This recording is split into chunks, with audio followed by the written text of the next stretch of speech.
अस्सलाम वालेकुम। Master concept में आपकी खिदमत में जैसे कि फर्स्ट ईयर में सीक्वेंस एंड सीरीज का 6.3 आपकी खिदमत में पेश की जा रही है। इस सिलसिले में हमने आपको 8 क्वेश्चन 7, 8 दोनों एक्सप्लेन कर दिए थे और जैसे कि 7 to 11 क्वेश्चन की टेक्निक, इसका तरीकाकार, इसकी position, odd number, even number हम आपको 7 क्वेश्चन से पहले एक्सप्लेन कर चुके हैं। इस सिलसिले में जिन स्टूडेंट्स को ये क्वेश्चन समझने में अगर प्रॉब्लम हो तो 7 क्वेश्चन इसका फर्स्ट क्वेश्चन था और आप उसे देखें और इससे रिलेटेड एक एग्जाम्पल भी दी है जिसे आप खुद ट्राई करेंगे, जो बिल्कुल सिंपल है, अक्सर एग्जाम में वो भी आई है। तो अब इस सिलसिले में क्वेश्चन नंबर आपका 9 है जिसे हम पढ़ते हैं और पढ़ने के बाद आपको बेहतरीन करके समझाने की कोशिश करेंगे। तो सबसे पहले हम क्वेश्चन को एक्सप्लेन करते हैं। तो स्क्रीन पे आप देख रहे होंगे, आपके सामने आ चुका है क्वेश्चन नंबर 9 आपकी खिदमत में हाजिर है और आप पढ़ भी सकते हैं। The sum of 4 numbers in AP is 4 and the sum of their square is 24, find the numbers. तो यकीनी तौर पे आप क्वेश्चन देख भी रहे हैं और पढ़ भी सकते हैं और पढ़ने के बाद हम आपकी खिदमत में फौरी तौर पे इसका सोल्यूशन पेश करने लगे। तो चलते हैं सॉल्यूशन की तरफ।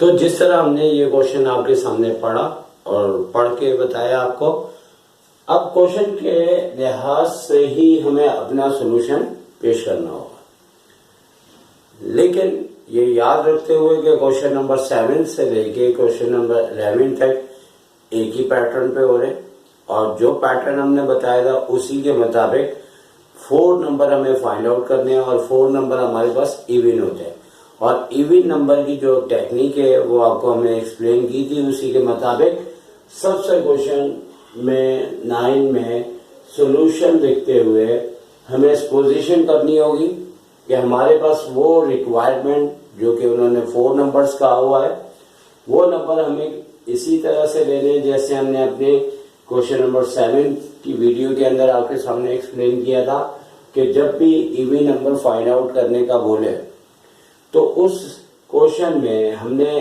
इस तरह से 4 नंबर लेने हैं और नॉर्मल अगर एपी के लिहाज से हम 4 नंबर ले लेंगे तो प्रॉब्लम यह है कि वो क्वेश्चन को करने में थोड़ा सा प्रॉब्लम हो जाता है और फर्स्ट ईयर की 3.8 से रिलेटेड जो मेथड होता है वही आपको अप्लाई करना होता है। और लेकिन अगर ये नंबर हम जहन में बिठा लेते हैं जो कि मुश्किल नहीं है, इस लिहाज से हमारे पास 2 कंडीशंस होती हैं, फर्स्ट एंड सेकंड।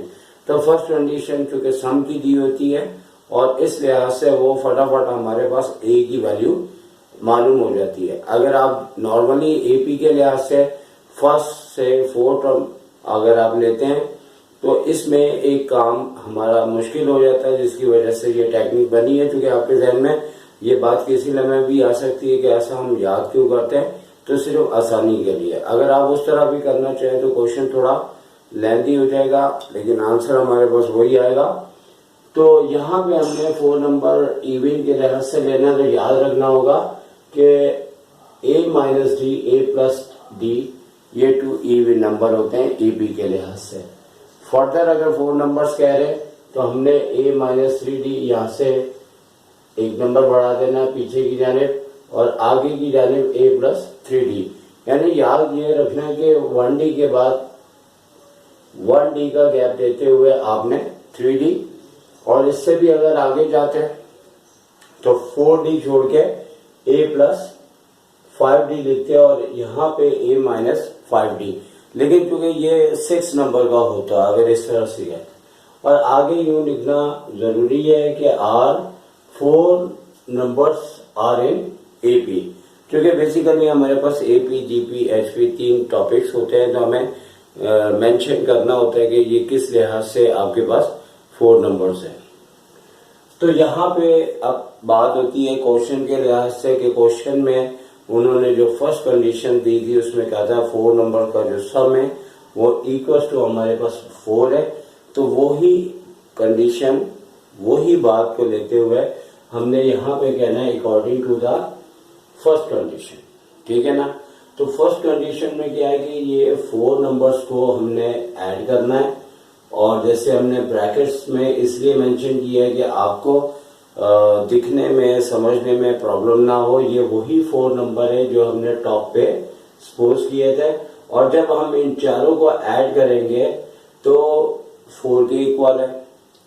अब इसमें फायदा ये होता है कि हम जब ब्रैकेट को ओपन करें, क्योंकि ये ब्रैकेट्स में हमने लिया है, क्योंकि यहाँ माइनस की साइन है। अगर फर्स्ट किसी तरह किसी भी क्वेश्चन में हो तो रूल ये होता है कि माइनस अंदर की दोनों की टर्म्स की साइन को चेंज करता है।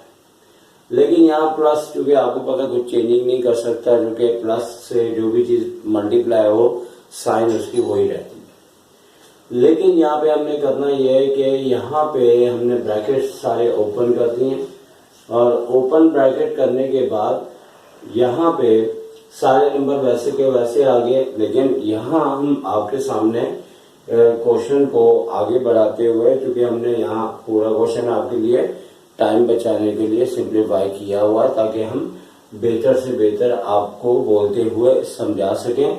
तो यहाँ पे बेसिकली क्या है कि -3d हमने आपके सामने कट करना था, ये दोनों कट हो गए, और इसी तरह d माइनस का d और प्लस का d कट हो गया। यकीनी तौर पे अगर हम पहले कट करते तो कटिंग के बाद ये इतना पढ़ने में सही नहीं दिखते, लिहाजा हमने यहाँ पे आपके सामने कट करना था।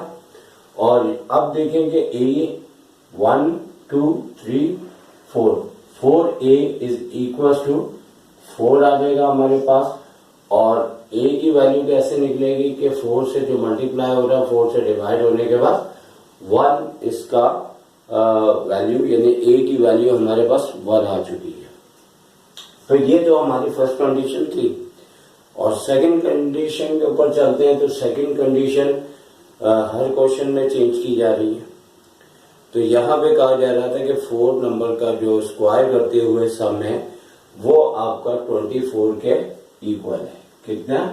24 के इक्वल है। तो अब चूंकि सिंपल सी बात है, अगर 4 नंबर का स्क्वायर करते हुए सम कह रहे हैं तो क्या कंडीशन बनेगी? According to the second condition.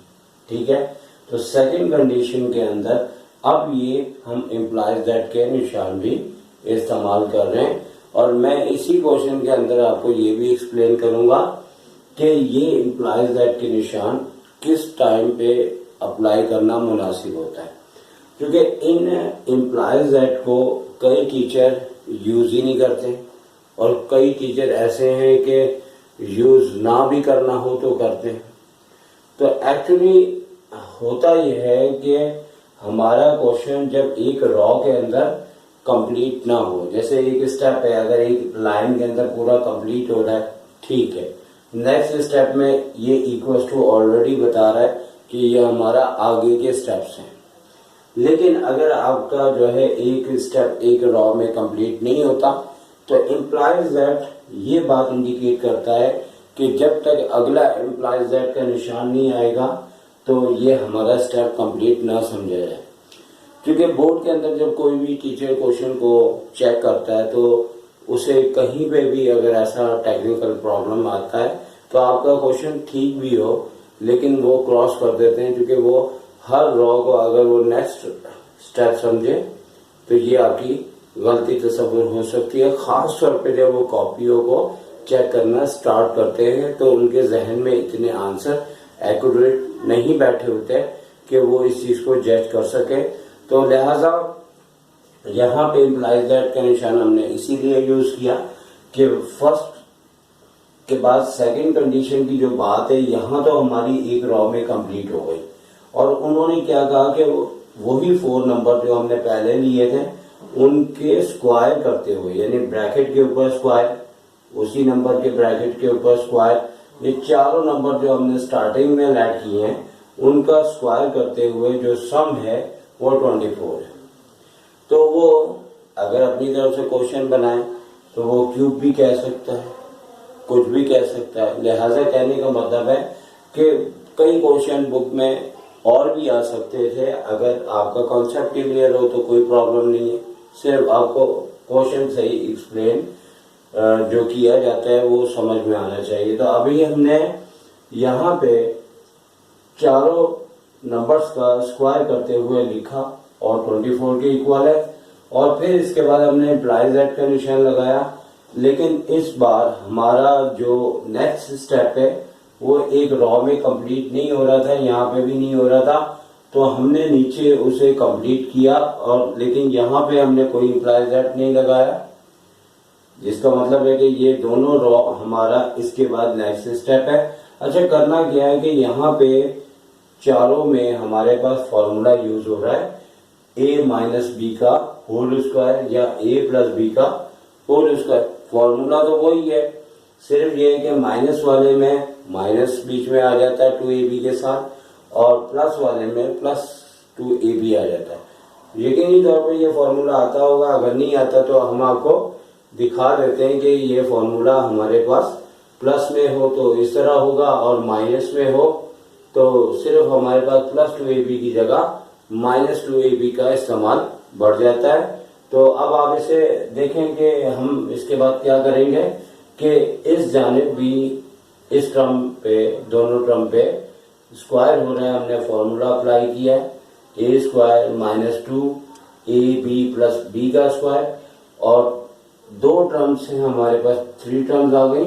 और एक बात आपको बता दूं, अभी हमने चैप्टर 8 भी आपको पढ़ाना है, उसके अंदर बाइनोमियल थ्योरम है, और याद रखें कि जब 2 पावर होती है तो उस सूरत में हमारे पास 3 टर्म आती है, 3 पावर हो तो उस सूरत में हमारे पास 4 टर्म आती है।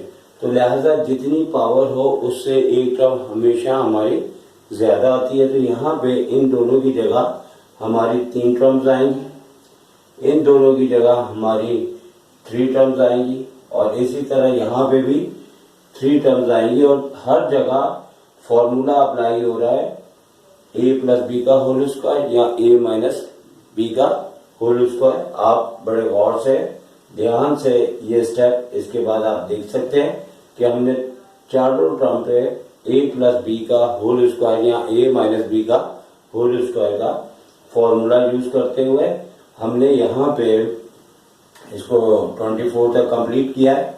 इसकी बात हो गई, इसकी हो गई, और यहाँ पे हमारी बात अब तक की कंप्लीट है।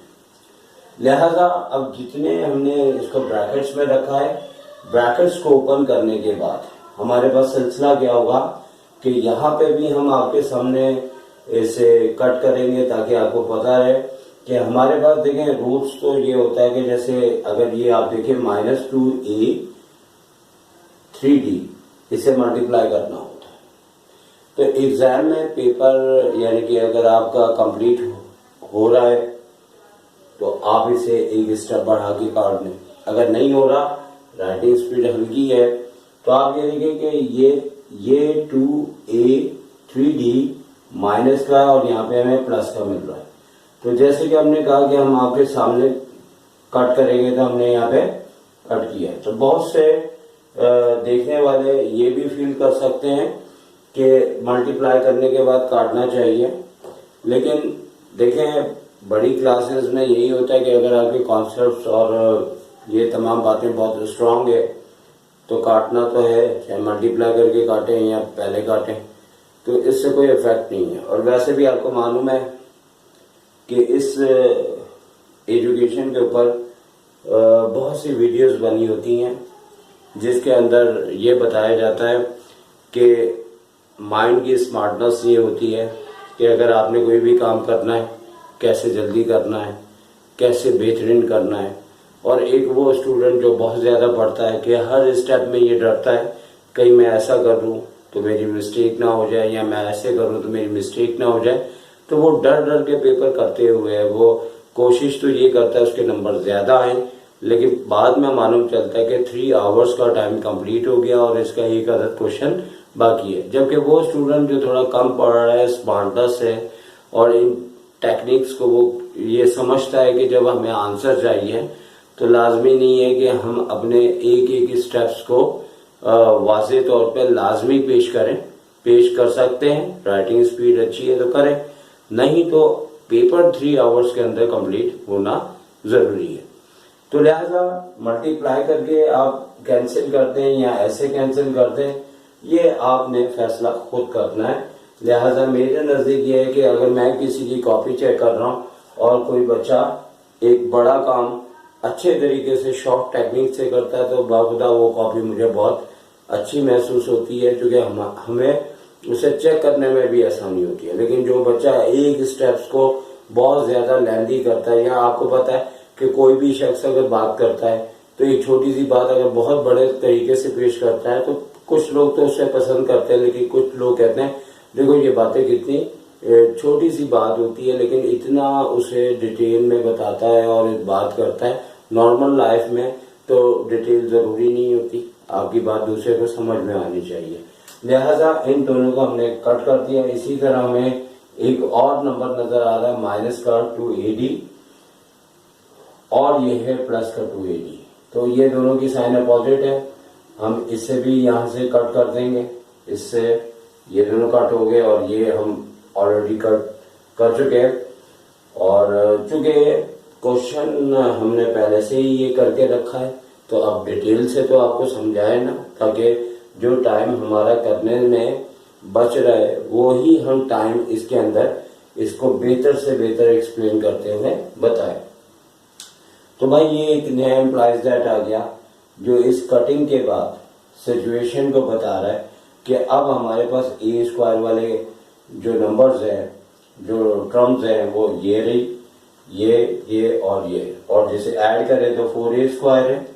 और इसी तरह हमारे पास डी स्क्वायर भी बहुत सारे दिए हुए हैं और उन डी स्क्वायर को अगर हम ऐड करेंगे तो 9D square, 1D square, 1D square, 9D square, यानी कि 20D स्क्वायर आपके सामने आ जाएंगे।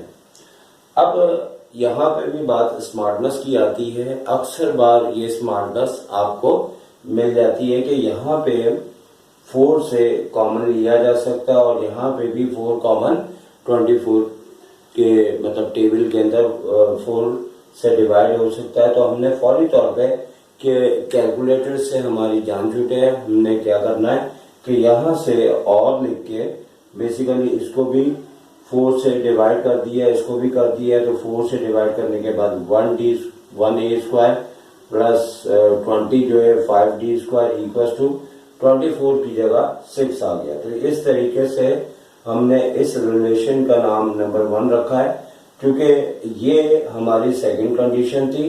और अगर आप ऊपर आए तो ये देखें कि A की वैल्यू हमारे पास 1 आ गई है और यहाँ पे हम A की जगह वैल्यू जैसे ही रखेंगे हमारे पास D हासिल हो जाएगा। और D हासिल किस तरह से होगा कि यहाँ पे हमने जो A की वैल्यू 1 आई है वो नंबर 1 रिलेशन के अंदर रखेंगे, जैसे कि हमने ये वाला रिलेशन लिखा था। और यहाँ पे A square plus 5D square equal to 6, यानी कि A की जगह हम 1 को रखेंगे और 1 का स्क्वायर आपको पता 1 ही आता है। और 6 के पास जाके ये माइनस का 1 हुआ और 5, 6 में से 1 लेस किया 5, और जो 5D स्क्वायर है तो 5 डिवाइड होते हुए 1 आ गया और D square is equal to 1 है। और जैसे ही हम इसका square root both side apply करते हैं तो हमारे पास D का स्क्वायर खत्म हो जाता है। और 1 के साथ याद रखना है कि प्लस माइनस की साइन हमेशा आती है, क्योंकि अगर हम उसे फैक्टराइजेशन से सॉल्व करते हैं तो बाखूबी हम समझ सकते थे कि एक साइन हमारी प्लस और एक साइन हमारे माइनस आ रही है। और इससे रिलेटेड हमने जो वीडियो बनाई थी माशाल्लाह इस वक्त वो सबसे ज्यादा उसके ऊपर व्यूज आ रहे हैं और न सिर्फ पाकिस्तान बल्कि पाकिस्तान से बाहर वो वीडियोस को बहुत ज्यादा देखा जा रहा है। और हालांकि वो हमारी स्टार्टिंग की वीडियोस थी जिसे हम इतना अच्छा बना भी नहीं सके थे, लेकिन बहरहाल चूंकि हमें नहीं मालूम होता कि हमारा कौन सा काम जो है वो आवाम के लिए, या आवाम तो नहीं कहना चाहिए, यानी कि हमारे स्टूडेंट्स के लिहाज से हमारे देखने वालों को पसंद आ जाए। क्योंकि बाद बहुत मेहनत हम करते हैं लेकिन उसके बावजूद वो हमें रिस्पांस नहीं मिलता, और बाद हम इतनी मेहनत भी नहीं करते लेकिन हमें रिस्पांस बड़ा अच्छा मिल जाता है। इसी को ही लक कहते हैं। बहरहाल इंसान मेहनत करता रहे, कहीं ना कहीं उसको उसका मतलब के पढ़ने वाले को उसका फायदा हो जाएगा, पढ़ाने वाले को भी फायदा हो सकता है। तो अब हमने करना क्या है कि भाई D की वैल्यू 1 है और देन का लफ्ज इसलिए इस्तेमाल किया कि A तो हमारे पास हमेशा दोनों के लिहाज से 1 होगा। यहाँ पे D जो है वो पहले +1 भी लिया जा सकता था, -1 भी लिया जा सकता था। अब जैसे कि हमने ये 4 नंबर्स सपोज किए हुए हैं, तो d की वैल्यू 1 और a की भी वैल्यू 1।